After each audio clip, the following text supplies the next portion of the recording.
Explain briefly the ecological and economic benefits of solar energy generation in India with suitable example. അപ്പം simple question ആണ്, explain ആണ് പറഞ്ഞിരിക്കുന്നത്. അപ്പം ആ question expand ചെയ്താൽ മതി.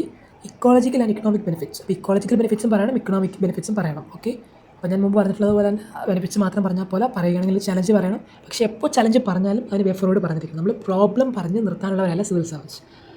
അപ്പോൾ പ്രോബ്ലംസിന് സൊല്യൂഷൻ കണ്ടെത്താനുള്ളവരാണ്. അപ്പോൾ അതുകൊണ്ട് തന്നെ നമ്മളിവിടെ പ്രോബ്ലം പറയുമ്പോൾ നമ്മളൊരു പ്രോബ്ലം ഒന്നെങ്കിൽ പറയാതിരിക്കുക. പറഞ്ഞു കഴിഞ്ഞാൽ ചലഞ്ചസ് പറഞ്ഞു 5-6 ചലഞ്ചസ് അങ്ങോട്ട് പറഞ്ഞിട്ടുണ്ട്. അപ്പം ഈ 5 ചലഞ്ചസ് പറഞ്ഞുകൊണ്ട് തന്നെ അതിന് വേ ഫോർവേഡ് പറഞ്ഞേ പറ്റൂ. സൊല്യൂഷൻ പറയണം.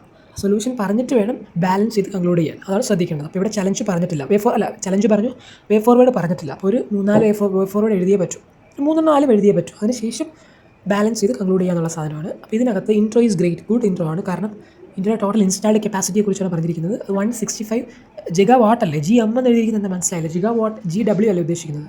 ഓക്കെ, അതിനുശേഷം നമ്മളെപ്പോൾ ഡേറ്റ് എഴുതിയാലും അത് ഏത് ഇൻസ്റ്റിറ്റ്യൂട്ട് അല്ലെങ്കിൽ എവിടെ നിന്നാണ് ഇതിൻ്റെ സോഴ്സ് എന്ന് പറയണം. അപ്പോൾ അത് MNREയുടെ ministry of new and renewable energy ആണെന്ന് പറഞ്ഞു. Okay, great, good. അതേപോലെ ഇന്ത്യ ഇസ് തേർഡ് ലാർജ്, അത് കറണ്ട് അഫെയർ ആണ്. ജപ്പാനെ മറികടന്ന് ഇപ്പോൾ ഇന്ത്യ 3-ാം സ്ഥാനത്ത് എത്തിയിട്ടുണ്ട്. ജപ്പാനായിരുന്നു 3, ഇന്ത്യ 4 ആയിരുന്നു. അപ്പോൾ ഇന്ത്യ ജപ്പാനെ മറികടന്ന് 3-ാം സ്ഥാനത്തേക്ക് എത്തിയിട്ടുണ്ട്. ഓക്കെ, ആ കാര്യം പറയാം. Fine, intro is good intro ആണ്. പിന്നെ അവിടെ ഫിഗർ വന്നു, ഗ്രേറ്റ്. അപ്പോൾ ഇന്ത്യയുടെ മാപ്പ് വരയ്ക്കുമ്പോൾ കശ്മീരെ കുറച്ചുകൂടെ ഒന്ന് ഇതായിട്ട് വരയ്ക്കാം, കുഴപ്പമില്ല.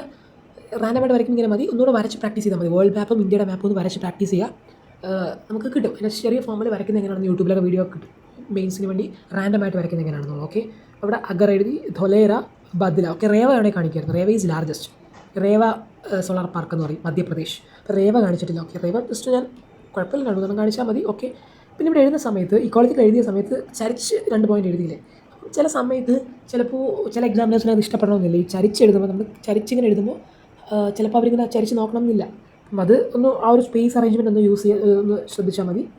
ആ ഒരു റൈറ്റിംഗ് മെത്തേഡ് അടിപൊളിയാണ്, നൈസാണ്. പക്ഷേ ഇതിങ്ങനെ ചരിച്ച് വന്നപ്പോഴേക്കും അതിനകത്തൊരു ചെറിയ പ്രശ്നം പോലെ ഫീൽ ചെയ്തു. അല്ലെങ്കിൽ സ്പേസ് അത് നോക്കി അറേഞ്ച് ചെയ്യുക. Okay, fine. ഡീകാർബണൈസേഷൻ, അപ്പോൾ അത് ഇക്കോളജിക്കലിൻ്റെ കാര്യമാണ് പറഞ്ഞത്. അപ്പോൾ ഡീകാർബണൈസേഷൻ പറഞ്ഞു, ഖർദ സോളാർ പാർക്ക് പറഞ്ഞു, ക്ലീൻ എനർജിയുടെ കാര്യം പറഞ്ഞു, സൾഫർ മോണോക്സൈഡും നൈട്രജൻ മോണോക്സൈഡിൻ്റെ കാര്യം പറഞ്ഞു, സൾഫർ ഓക്സൈഡും നൈട്രജൻ ഓക്സൈഡിൻ്റെ കാര്യം പറഞ്ഞു. ഓക്കെ, നാഷണൽ സോളാർ മിഷൻ്റെ കാര്യം പറഞ്ഞു. പിന്നെ 5ാമത് ടാർഗറ്റ്സ് പറഞ്ഞ സമയത്ത് 500 ജിഗാവാട്ട്. ഓക്കെ, ആ പോയിന്റ് ഫൈനാണ്. ദെൻ വാട്ടർ കൺസർവേഷൻ്റെ കാര്യം പറഞ്ഞു, അത് ഓക്കെയാണ്. പോയിന്റ്സ് ഒക്കെ നൈസാണ് കേട്ടോ. ക്ലീൻ എനർജി, ക്ലൈമറ്റ് മിറ്റിഗേഷൻ, 2ആക്കി തിരിച്ചു അല്ലേ, decarbonisation, clean energy, water conservation പറഞ്ഞു.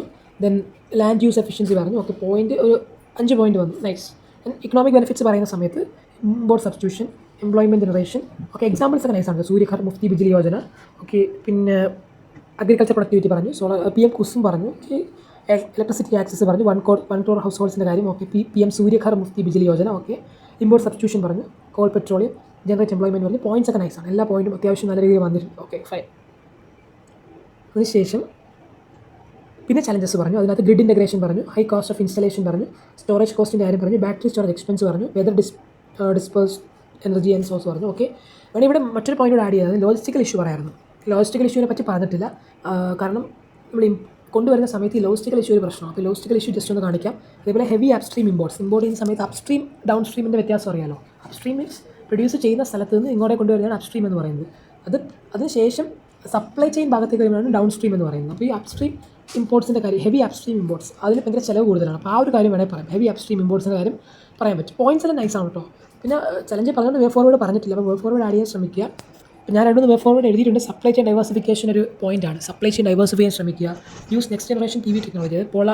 PV ടെക്നോളജി വഴിയാണല്ലോ സോളാർ യൂസ് ചെയ്യുന്നത്. അപ്പോൾ PV technology, next generation PV technologies use ചെയ്യുക. അതായത് ഒബ്സൊലീറ്റ് ടെക്നോളജി, പഴയ ടെക്നോളജി യൂസ് ചെയ്യാതെ കുറച്ചുകൂടെ new technology, next generation technologies use ചെയ്യുക എന്നുള്ള കാര്യം പറയാം. പിന്നെയും പോയിന്റ്സ് നമുക്ക് കിട്ടും. 3-4 വേ ഫോർവേഡ് വേണമെങ്കിൽ ആഡ് ചെയ്യാൻ പറ്റും. പിന്നെന്താണ്, ഗ്രിഡ് ഇൻ്റഗ്രേഷൻ്റെ കാര്യം പറഞ്ഞു, ആ ഇഷ്യൂ പറഞ്ഞല്ലോ. അപ്പം നമ്മൾ ഗ്രിഡ് ഇൻ്റഗ്രേഷൻ ശ്രദ്ധിക്കണം എന്ന് വേണമെങ്കിൽ സൊല്യൂഷനായിട്ട് എഴുതാം. അപ്പം അങ്ങനെ ചെയ്താൽ മതി.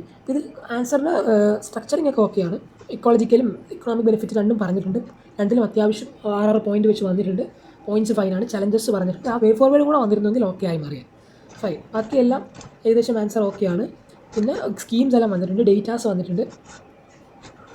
പിന്നെ കുറച്ചുകൂടെ ഒന്ന് ഗൂഗിൾ ചെയ്തിട്ടോ അല്ലെങ്കിൽ നോട്ട്സ് എന്തെങ്കിലും വെച്ചിട്ടോ ഈ സോളാർ എനർജിയെക്കുറിച്ച് നല്ലൊരു നോട്ട് പ്രിപ്പയർ ചെയ്ത് വയ്ക്കുക. പിന്നീട് എപ്പോഴായാലും ഈ ഒരു ഏരിയയിൽ നിന്നൊരു ക്വസ്റ്റ്യൻ വന്നാൽ എഴുതിയിട്ട് conclusion is fine. International solar അലയൻസിൻ്റെ കാര്യം പറഞ്ഞു, നെറ്റ് സീറോ എമിഷനെ പറ്റി പറഞ്ഞു, 2017 പറഞ്ഞു, ഡിമാൻഡ് ഡ്രിവൻ എനർജി സോഴ്സിനെ പറ്റി പറഞ്ഞു. ഓക്കെ, കൺക്ലൂഷൻ ഫൈനാണ്, കൺക്ലൂഷൻ ഓക്കെയാണ്.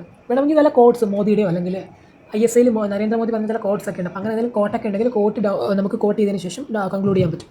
അത് ഫൈനാണ്, കുഴപ്പമില്ല.